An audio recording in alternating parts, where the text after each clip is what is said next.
यहाँ पे जो कौशल यादव है, अधिवक्ता है और समाज सेवी है, उन्होंने नगर पंचायत ठाकुरगंज में आपके ऊपर खास करके और पदाधिकारियों के ऊपर में भ्रष्टाचार का आरोप लगाया है। क्या कहेंगे? देखिए, मैं काम करने वाला आदमी हूँ और पूरी ईमानदारी से ठाकुरगंज से जो वादा करके आया था मैं चुनाव में, और उस पर अपने को खरा उतारने की कोशिश कर रहा हूँ। लगातार बहुत तेज़ी से काम हुए हैं और जनता खुश है। विरोधियों का काम है आरोप लगाना और पदाधिकारियों का काम है उस आरोपों की जांच करना। मैं तहे दिल से जांच का स्वागत करता हूँ। दूध का दूध और पानी का पानी होगा। मतलब उनका साफ तौर पर कहना है, जो यहाँ पर जिनको संवेदक बनाया गया है, जो विभागीय अधिकारी हैं, उन पर भी भ्रष्टाचार का आरोप कई जिलों में लग चुका है। आय से अधिक संपत्ति का भी मामला बनता है और वैसे को जो है सारा ठेका दे देना, कहीं ना कहीं ये जांच के दायरे में आता है। क्या कहेंगे? देखिए, वो सरकारी कर्मचारी और पदाधिकारी हैं। बिहार सरकार को उस पर सोचना है कि उनका पोस्टिंग यहाँ ऐसे लोगों का ऐसे क्यों किया गया है। अगर वो भ्रष्ट हैं तो अभी तक सरकार को उनको वापस बुलाना चाहिए। तो उसमें मैं क्या कर सकता हूँ? ये एक आरोप लगाया जो शहरात की ज़मीन है उस पर गरीबों के लिए मछली पालन या कुछ उस तरह का व्यवस्था होना था, लेकिन वहाँ पर मॉल बनाने की योजना थी और वहाँ पर आपने दुकान बना दिया। और देखिए अमित जी, आपसे निवेदन है, पहले भी निवेदन किया था कि आप जो शहरात की भूमि जिसके बारे में बात हो रही है, 1 एकड़ 4 डिसमिल ज़मीन ठाकुरगंज हटिया, आप लौटते वक्त ज़रूर जाएंगे और आप पाएंगे कि बहुत ही बढ़िया काम हो रहा है और ठाकुरगंज के हित में काम हो रहा है। ठाकुरगंज हाट, जैसा मैंने बताया है, 1958 के जो है कि खतियान में वो हाट बाज़ार के रूप में उसका मैंने जो है कि दर्ज है, बाज़ार के रूप में 1 एकड़ 4 डिसमिल भूमि, जिस पर लगातार अतिक्रमण हो रहे थे और गंदगी के ढेर में चारों तरफ से तब्दील हो रहे थे। 25 से 30% भूमि जो है कि कूड़े के ढेर में तब्दील था और लोग मल मूत्र त्याग कर रहे थे। बहुत सारे जगहों पे आप जाएंगे तो आप देखेंगे कि शौचालय की टंकी किसी ने इंक्रोच करके बना लिया है, किसी ने शौचालय बनाया है, किसी ने जो है कि 3 तल्ला बिल्डिंग भी बना लिया है 8-10 फीट इंक्रोच करके। कुछ लोगों ने 1968, 64, 65 में वैसी खाता खेसरा की ज़मीन, जिसको आप शहरात की बोल रहे हैं, कि उन्होंने उस ज़मीन को कहते हैं कि हमने रजिस्ट्री कराई है, मैंने ख़रीदा है, और वो हाईकोर्ट में जब उनको नोटिस किया गया, ये चीज़ छुपी हुई थी, हम लोगों ने जब दुकानदारों को नोटिस किया कि खाली कीजिए, तो उन्होंने जो है कि अपना जो है कि कागज़ दिखाया कि यह ज़मीन हमारी रजिस्ट्री है। अगर शहरात की भूमि है, हाट की भूमि है, तो ज़मीन रजिस्ट्री कैसे हुई? उस पर जो है कि 3 तल्ला बिल्डिंग कैसे बन गया? उस पर लोगों के शौचालय कैसे बन गए? शौचालय की टंकियाँ कैसी बन गई? और धीरे धीरे लोग उस पर खुद से जो है कि माने निर्माण करना शुरू कर दिए थे। और उस हाट से हम लोगों ने 2 बार उसको जो है कि डाक करने का कोशिश किया, जो मिनिमम 5 लाख रुपया में डाक होता था। लेकिन वो अब 5 लाख रुपये में भी डाक लेने वाले लोग इसलिए नहीं आने लगे क्योंकि वहाँ पर गंदगी का अंबार होता जा रहा था, आवागमन की सुविधा नहीं थी, कादो कीचड़ था, छप्पर नहीं थे, शेड नहीं थे, जिसके कारण जो है कि ग्राहकों को और मैंने खरीदारों को भी, मैंने जो है कि विक्रेताओं और खरीदारों के लिए बढ़िया सुविधा नहीं थी। तो इसलिए उस पर जो है कि हम लोगों ने ये बोर्ड ने डिसाइड किया था कि जो है कि इस पर राजस्व की भी हानि हो रही है और अलावे वो ठाकुरगंज के सौंदर्यीकरण में बाधक भी है। तो राजस्व प्राप्ति के लिए शेड और दुकानों के निर्माण की बात हुई और हम लोगों ने उस पर काम शुरू किया। शुरुआत में ही इन्हीं कौशल यादव जी के नेतृत्व में जो है कि लोग आए थे और हमारे ऑफिस में निश्चित रूप से हंगामा हुआ था और उस तरीके से आने की ज़रूरत नहीं थी।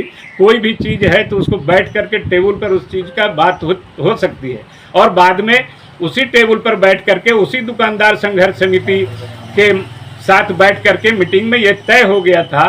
पहले हम लोग जो करना चाहते थे उसमें अमेंडमेंट थोड़ा हुआ और सारा क्या शेड बनाना और बची हुई भूमि पर जो साइड वाली भूमि जो इंक्रोच हो रही थी उस क्षेत्र पर कुछ दुकानों के निर्माण की सहमति बनने के बाद ही उस पर शेड बनाने का काम प्रारंभ हुआ। शेड बनाने में जो हम लोगों की आंतरिक की राशि खर्च हो रही थी, तो हम लोगों ने विचार किया था क्या ये पैसा लेना चाहिए या नहीं। तो ये सामाजिक रूप से और राजनीतिक रूप से भी हम लोगों ने कौशल किशोर यादव जी से भी पूछा उचित होगा या नहीं, तो प्रमोद राज चौधरी जी से भी पूछा और यहाँ तक कि जब बात हम लोग डीएम साहब से मिलने गए थे तो हमने डीएम साहब और डीडीसी से भी पूछा कि क्या इसके लिए जो है कि जो निर्माण में जो कॉस्ट आ रहा है शेड में, ये लेना चाहिए या नहीं। तो डीएम साहब और डीडी साहब ने भी सजेस्ट किया कि आप इसके लिए चार्जेज न लें। हम लोगों ने भी तब तय किया कि चार्जेज हम लोग नहीं लेंगे शेड के लिए, लेकिन जो दुकानें बनेंगी उसमें जो निर्माण में जो कॉस्ट आएंगे वो कॉस्ट उनसे लिया जाएगा। शेड पूरी तरीके से फ्री होंगे। पहले शेड में 200 लोग लगभग मैंने उसे भूमि पर लगभग 200 दुकानदार दुकानदारी कर रहे थे। अगर हम लोग शेड कंप्लीट कर पाए हाट में तो उस पर लगभग 300 लोग जगह पाएंगे। और जो साइड से जो दुकानें बन रही हैं उसमें भी करीबन 80-90 लोगों का जो है कि जगह मिल जाएगा। इस तरीके से करीब करीब हाट में 400 लोगों के बैठने की जगह हो रही है। तो इसका मतलब है कि वो जांच की मांग कर रहे हैं, तो इसके लिए भी आप तैयार हैं? हाँ, हम तैयार हैं। और भी आरोप लगाया जो 2.5 साल पहले काफी भ्रष्टाचार हुआ है, अब होने नहीं देंगे।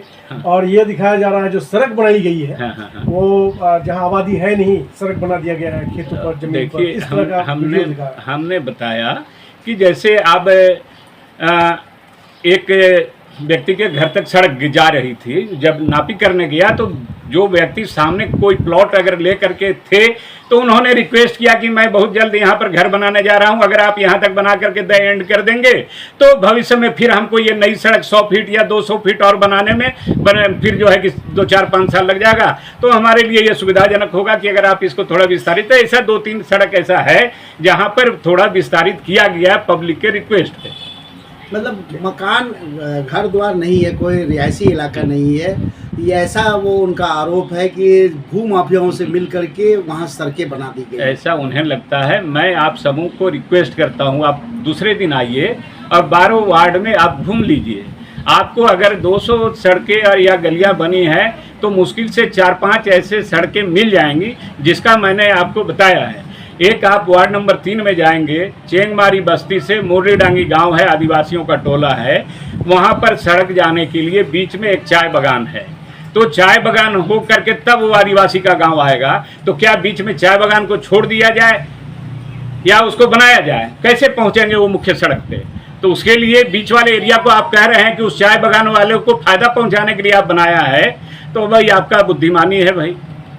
तो ये जो आरोप लग रहा है राजनीति एक षड्यंत्र, राजनीतिक साजिश है बदनाम करने के लिए इस तरह किया। एकदम निश्चित रूप से पब्लिक क्या बोल रही है, मैं बार बार कह रहा हूं कि मेरा जो है पब्लिक के प्रति जो है कि ये है, पब्लिक अगर मेरे खिलाफ है तो आपको बात समझ में, लेकिन नेता लोग बोल रहे हैं और बहुत ज़्यादा। माने आप जब देखेंगे कि सोशल मीडिया में तो लगता है कि नगर पंचायत छोड़ करके कोई मुद्दा ही नहीं बचा है।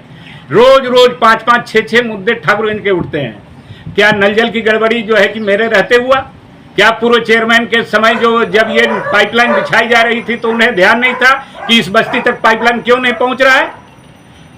बहुत सारे इलाके में पाइपलाइन नहीं पहुंचाई गई, उस समय लोग पैसा लेकर के घर में बैठे थे। उन्होंने ठेकेदार से पीसी लिया था, इसलिए उस क्षेत्र में पाइपलाइन नहीं है, फिर भी उसको ओके कर दिया गया। क्यों आपने एनओसी दे दिया? क्यों उनका पेमेंट हो गया? मेरे रीजन में तो कोई काम नहीं हुआ था नल जल का। मेरे रीजन में नल जल को संचालित किया जा रहा है। ठीक है, गड़बड़ियां होती है, कहीं पाइप फट जा रहा है, कहीं टूट जा रहा है, कहीं नल टोटी खोल करके चोर भाग जा रहे हैं, पानी बह रहा है, कभी मोटर जल आ रहा है, मोटर चोर निकाल करके चला जा रहा है। तो अब कई बार ऐसा होता है कि भाई उसमें डिस्टर्बेंस होता है। जो मानवीय चीज़ है, भूल है, गलतियां हैं, कुछ गड़बड़ियां हैं, तो उनको हम कैसे जो है कि रोक पाएंगे, बताइए। क्या शुभ नाम हुआ सर आपका? मेरा नाम सिकंदर पटेल और श्री कृष्णा सिंह, नगर पंचायत ठाकुरगंज मुख्य पार्षद।